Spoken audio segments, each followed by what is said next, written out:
नमस्कार, कैसे हैं आप सभी। Welcome to dream IAS. सभी को राधे राधे। चलिए भी शुरू करते हैं हमारी आज की वीडियो। आज की वीडियो में हम संधि विच्छेद के ऊपर बात करने वाले हैं। जैसे कि आपको पता है कि लास्ट वीडियो में हमने Hindi series, complete Hindi series का एक पूरा टॉपिक क्लियर कर लिया है जिसका नाम है वर्णमाला। वर्णमाला जो टॉपिक है मैंने वो आपको तीन अलग अलग वीडियोस में प्रोवाइड करा दिया है, जिसके पार्ट 1, पार्ट 2 और पार्ट 3 आपको प्रोवाइड हो चुके हैं। ठीक है, अब हम कंप्लीट हिंदी सीरीज का जो टॉपिक नंबर 2 है यानी कि संधियां, उनके ऊपर बात करने वाले हैं। तो चलिए शुरू करते हैं। आज का जो हमारा टॉपिक है वो है संधि विच्छेद। संधि क्या होती है, विच्छेद क्या होते हैं, इसके ऊपर बात करेंगे। लेकिन वीडियो को शुरू करने से पहले मैं बस आपसे इतना ही कहना चाहूंगा कि वीडियो को लाइक करके जाएं, शेयर करके जाएं, और जो लोग इस चैनल पर जो नए हैं वो लोग इस चैनल को सब्सक्राइब कर लें। ठीक है, जिन्होंने चैनल को सब्सक्राइब नहीं किया है वो लोग इस चैनल को सब्सक्राइब कर लें। बाकी कमेंट करके जरूर बताया करें कि वीडियो कैसी लगी। चलिए शुरू करते हैं हमारी आज की वीडियो, जिसमें हम संधि विच्छेद के ऊपर बात करने वाले हैं। ठीक है, तो भाई सबसे पहली जो बात आती है वो है कि संधि क्या होती है। सबसे पहली बात, संधि क्या है। सबसे पहली चीज है कि संधि है क्या। तो संधि जब दो ध्वनियां, परिभाषा लिख लेंगे इसकी, जब दो ध्वनियां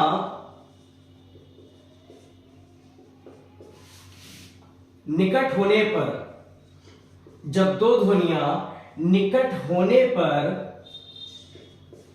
आपस में मिल जाती हैं, आपस में मिल जाती हैं, तो उसे संधि कहते हैं। संधि कहते हैं। संधि इज इक्वल टू मेल। मतलब दो शब्द, जब दो ध्वनियां निकट होने पर आपस में मिल जाती हैं तो उसे क्या कहते हैं, हम संधि कहते हैं। जब दो ध्वनियां निकट होने पर आपस में मिल जाती हैं तो उसे संधि कहते हैं। संधि का मतलब ही होता है मेल। ठीक है, दो शब्दों का मेल। क्लियर। चलिए अगर देखिए बात करें, जब दो ध्वनियां निकट होने पर आपस में मिल जाती है उसको संधि कहते हैं। लेकिन जब एक शब्द होता है उसके दो टुकड़े हो जाए तो उसे क्या कहेंगे, उसे कहेंगे विग्रह। ठीक है, संधि का अपोजिट ही होता है विग्रह। जहां संधि का अर्थ होता है दो शब्दों को जोड़ना, वहीं विग्रह का अर्थ होता है एक शब्द को तोड़ना। ठीक है, जैसे कि उदाहरण के लिए एक शब्द है आपके पास विद्या और एक शब्द है आपके पास आलय, तो विद्या प्लस आलय हो जाएगा विद्यालय। ठीक है, ये तो हो गया आपका क्या, संधि। क्या हो गया ये, संधि। ठीक है, अब एक शब्द है आपके पास विद्यालय, विद्यालय को तोड़कर लिख दिया विद्या प्लस आलय, ये क्या हो गया आपका, ये हो गया विग्रह। क्या हो गया ये, विग्रह। ठीक है, तो शब्द, टूटे हुए शब्दों को जोड़ना कहलाता है संधि, जुड़े हुए को तोड़ना कहलाता है विग्रह। क्लियर, ये बात आप समझ गए होंगे। चलिए आगे बात करते हैं अब संधियों के प्रकार की तरफ। ठीक है, इसको मैं रफ कर रहा हूं।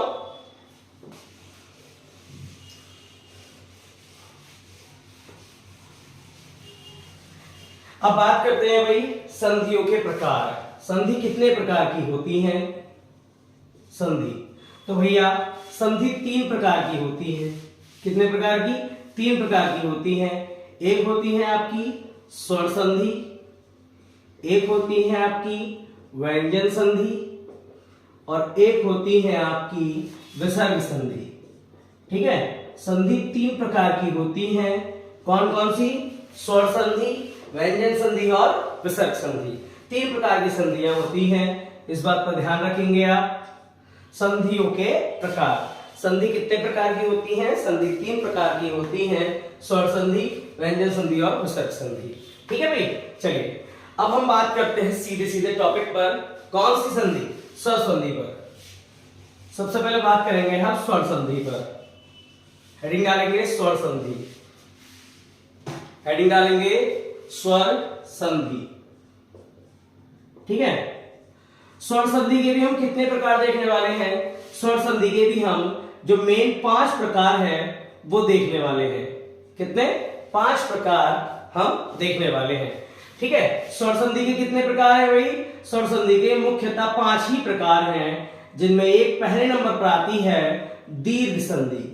पहले नंबर पर स्वर संधि के भी कई भाग हैं, स्वर संधि के भी 5 भाग हैं, ठीक है। तो उसमें से नंबर 1 पे आती है दीर्घ संधि, उसके बाद आती है गुण संधि, गुण संधि, उसके बाद आती है वृद्धि संधि, वृद्धि संधि, उसके बाद यण संधि, यण संधि, और फिर अयाधि संधि, अयाधि संधि, ठीक है। देखिए हमने सबसे पहले देखा था संधि होती क्या है, तो दो शब्दों का आपस में मिलना ही कहलाता है संधि, ठीक है।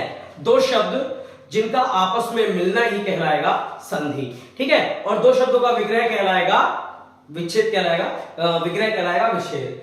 आगे बात करें संधियां कितने प्रकार की होती हैं, तो भैया संधियां 3 प्रकार की होती हैं, स्वर संधि, विसर्ग संधि और व्यंजन संधि। स्वर संधि, स्वर्ग संधि, व्यंजन संधि और विसर्ग संधि, ठीक है।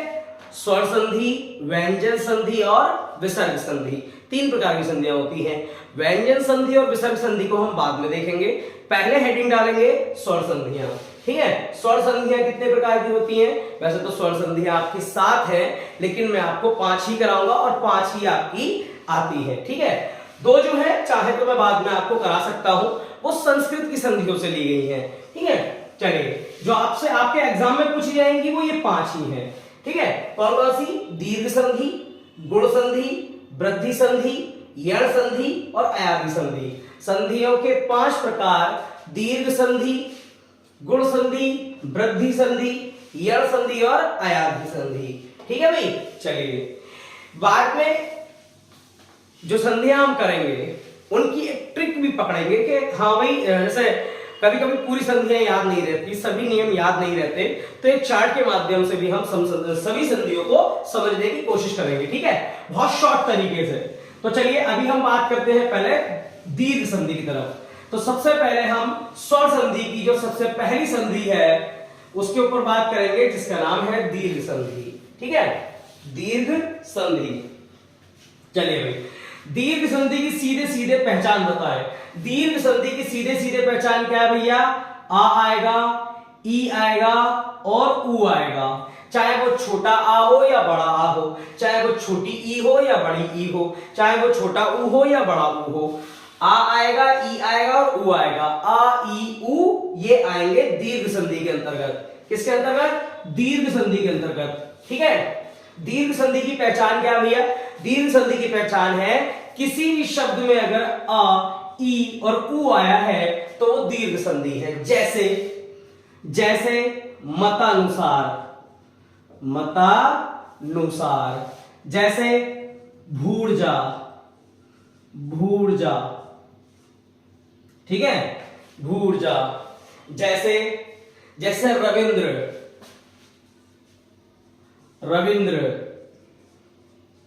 देखिए भाई, दीर्घ संधि की पहचान क्या है, आएगा, ई आएगा, उ आएगा। मतानुसार में आ आया है, भूर्जा में उ आया है, रविंद्र में ई आया है, ठीक है। अब इसको देखते हैं, तो मतानुसार को कैसे करेंगे, मत प्लस अनुसार, मत प्लस अनुसार। किस किस में टूटा ये बड़ा आ है तो अ प्लस अ में टूट गया, ठीक है। मतानुसार देखो इधर को एक बार देख लेंगे, A plus A is equal to बड़ा आ, ठीक है, क्लियर है। आ प्लस ई प्लस ई बराबर बड़ी, उ प्लस उ बराबर बड़ा उ, क्लियर। अब आ प्लस ई बराबर ए, आ प्लस ए बराबर आए, आ प्लस उ बराबर ओ, आ, इसको सही कर लेते हैं, आ प्लस ओ बराबर औ। ये इसका आप ध्यान रखेंगे, इसका आप ध्यान रखेंगे, संधियों में बहुत बड़ा योगदान रहता है इसका, ठीक है, आप इसका ध्यान रखेंगे, इसका संधियों में योगदान रहता है, ठीक है। चलिए आगे बात करें, अगला हम बात कर रहे थे मतानुसार की। तो ये क्या है भाई, बड़ा आ है ना, तो बड़ा आ किसमें टूटता है, आ प्लस आ में, तो आ प्लस आ में तोड़ दिया हमने बड़ा आ। अब देखो भूर्जा में क्या है, बड़ा ऊ है, बड़ा ऊ किसमें टूटता है, छोटा ऊ प्लस छोटा ऊ में, ठीक है, छोटा ऊ प्लस छोटा ऊ में, तो भू प्लस ऊर्जा, क्लियर, भू प्लस ऊर्जा। अब ये बड़ा ऊ कहां से आया, अब ये बड़ा ऊ कहां से आया भाई, ठीक है, ये बड़ा ऊ कहां से आया, तो शब्दों, देखिए संधि की परिभाषा कहती है जब दो शब्द निकट होने पर आपस में मिल जाते हैं और एक ऐसे शब्द का निर्माण करें जिसका कोई अर्थ होता है तो उसी को संधि कहेंगे, ठीक है। तो बिना अर्थ वाले शब्दों की संधि नहीं होती, जिन शब्दों का कोई अर्थ नहीं होता उनकी संधि नहीं होती। अगर मैं कर दूं यहां पर ऊर्जा, ठीक है, तो ऊर्जा कोई शब्द नहीं होता, ऊर्जा कोई शब्द नहीं होता, ऊर्जा होता है। तो इसीलिए कभी कभी हमें भी एक्स्ट्रा अपनी तरफ से वो शब्द बनाने के लिए मात्राएं लगानी होती है, ठीक है। तो ध्यान रखेंगे भूर्जा का, भू प्लस ऊर्जा, क्लियर। चलिए आगे बात करें, तो इसे किसमें तोड़ा हमने, बड़ा ऊ प्लस बड़ा ऊ इज इक्वल टू बड़ा ऊ। अगला है रविंद्र, रविंद्र का रवि प्लस इंद्र, रवि प्लस इंद्र। देखिए छोटा ई था तो एक ई हमने यहां रख दिया, एक ई यहां रख दिया, क्योंकि अगर हम यहां रख देते केवल यहां नहीं रखते तो रवि प्लस इंद्र कुछ नहीं होता, रवि प्लस इंद्र होता है, ठीक है। तो यहां क्या रह जाता, खाली न और द रह जाता, तो ये कोई शब्द नहीं होता। इसीलिए कुछ मात्राएं हमें अपनी तरफ से भी लगानी होती है शब्दों को सार्थक बनाने के लिए। सार्थक समझते, अर्थ के साथ, ठीक है। तो रवि प्लस इंद्र, इसमें छोटा ई प्लस छोटा ई इज इक्वल टू बड़ा ई, ठीक है। इस तरीके से आप कर सकते हैं, या ई कर सकते हैं खाली यहां पर, ठीक है, ई प्लस ई बराबर ई। तो देखिए दीर्घ संधि की सीधे सीधे पहचान आपको बताऊं, ज्यादा माइंड लगाने की इसमें जरूरत ही नहीं है, सीधे सीधे देखो भैया, अगर आ रहा है, ई आ रहा है और ऊ आ रहा है तो सीधे सीधे लगा दो दीर्घ संधि। सीधे सीधे क्या लगानी है, दीर्घ संधि। बस इसका थोड़ा सा ध्यान रखना, आपको मात्रा तोड़ने में आसानी होगी। मतानुसार, मत प्लस अनुसार, ऊर्जा, भू प्लस ऊर्जा, रविंद्र, रवि प्लस इंद्र, ठीक है। और देख लेते हैं भाई और देख लेते हैं, पराधीन, पराधीन, गिरीश, गिरीश, ठीक है, नधूदकम, नधूदकम, ठीक है। तो चलिए पराधीन देखो आ गया, इसमें ई आ गया, इसमें ऊ आ गया, तो पराधीन, पर प्लस आधीन, पर प्लस आधीन, ठीक है। पराधीन क्या होता है भाई, पर प्लस आधीन। देखिए पर प्लस आधीन आ गया, इसको तोड़ दिया हमने पर प्लस आधीन में। गिरीश क्या है, गिरी, गिर प्लस ईश, गिरी प्लस ईश,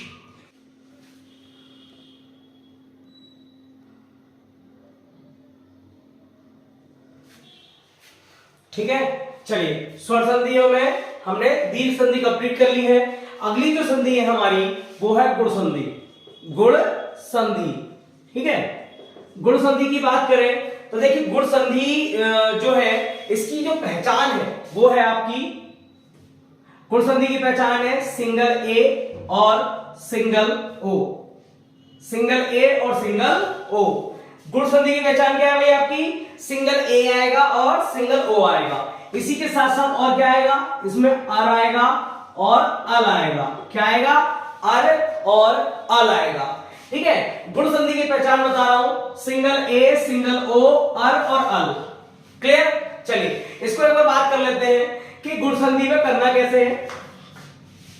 देखिए छोटा आ आए या बड़ा आ आए, ठीक है, छोटा आ या बड़ा आ, प्लस प्लस इसमें आ जाएगा ई, छोटी ई या बड़ी ई, क्या हो जाएगा ए, ठीक है, ए हो जाएगा, उसमें आपका ए हो जाएगा, क्लियर।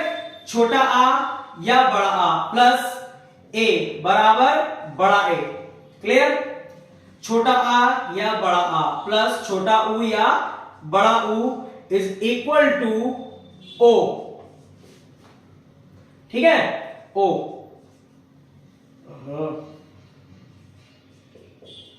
आगे छोटा आ या बड़ा आ प्लस ओ बराबर आओ, इस चीज को देख लेना। ठीक है, जो मैंने अभी पीछे बताया था उसी को मैंने दोबारा से अलग तरीके से उतार दिया है। इसको इस तरीके से समझोगे तो ज्यादा बेटर रहेगा। ठीक है, छोटा आ है या बड़ा है, छोटी ई है या बड़ी ई है, क्या आएगा, ए हो जाएगा। छोटा आ है या बड़ा है, और उसके साथ अगर ए आया है तो क्या हो जाएगा, बड़े ए हो जाएगा। छोटा आ है या बड़ा है, छोटा उ है या बड़ा हुआ है, दोनों को मिलाकर क्या हो जाएगा, छोटा ओ। छोटा आ है या बड़ा है, और उसको ओ को मिलाकर हो जाएगा बड़ा ओ। ठीक है, उदाहरण देख लेते हैं इसके। उदाहरण, पहचान क्या है, सिंगल ए सिंगल ओ अर और अल। ठीक है, इसकी पहचान हो गई। अब देख लेते हैं उदाहरण। एक है रमेश, नरेश, नवोड़ा और सप्तऋषि। सप्तऋषि,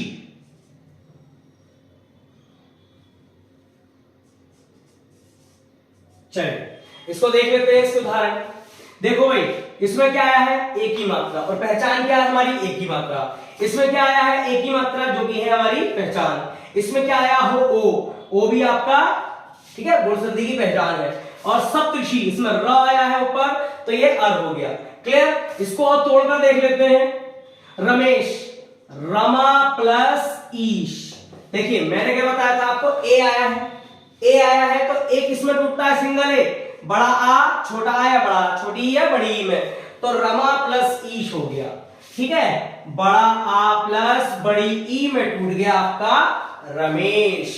क्लियर, ये क्या है, नरेश। इसमें भी क्या है, सिंगल ए की मात्रा। सिंगल ए किसमें टूटेगा, या तो छोटा आ या बड़ा आ में, या छोटी ई या बड़ी ई में। ठीक है, तो इसमें टूट गया आपका नर प्लस ईश।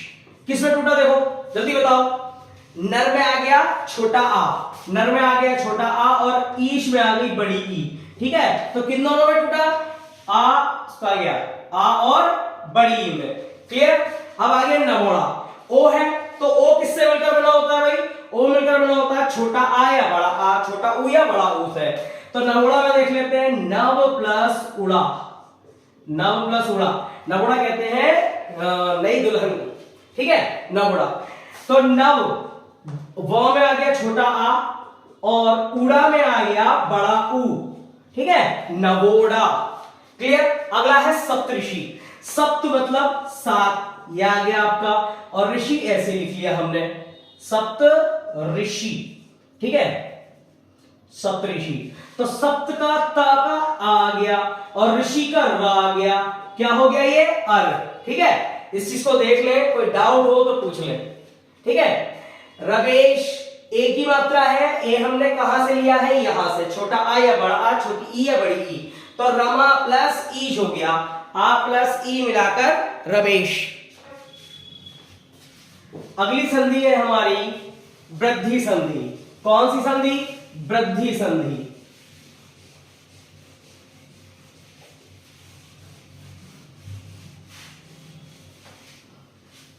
ठीक है, अगली संधि है हमारी वृद्धि संधि। देखिए एक बात बताइए, गुण संधि की पहचान क्या थी, गुण संधि की पहचान थी सिंगल ए और सिंगल ओ। ठीक है, वृद्धि गुण संधि की पहचान क्या थी, सिंगल ए और सिंगल ओ। बस कुछ नहीं करना है, उसमें एक एक मात्रा की क्या कर देनी है, एक एक मात्रा की तुम्हें वृद्धि कर देनी है। तो वृद्धि संधि की पहचान है double A double O, double A और डबल ओ। ठीक है, वृद्धि संधि की पहचान डबल ए डबल ओ, बाकी वही रहेगा, आ प्लस आ बराबर आ। ठीक है, सेम बिल्कुल वही रहेगा। मैं फिर भी बना देता हूं दोबारा, आ प्लस आ, ठीक है, प्लस ई बराबर ए, आ प्लस आ प्लस ए बराबर बड़ा ए। ठीक है, आ या बड़ा प्लस उ या बड़ा उ बराबर ओ, आ या आ प्लस ओ बराबर बड़ा। क्लियर, चलिए इसको देख लेते हैं। ठीक है, इसकी पहचान क्या है, डबल ए आएगा और डबल ओ आएगा, डबल ए आएगा और डबल ओ आएगा। उदाहरण देख लेते हैं।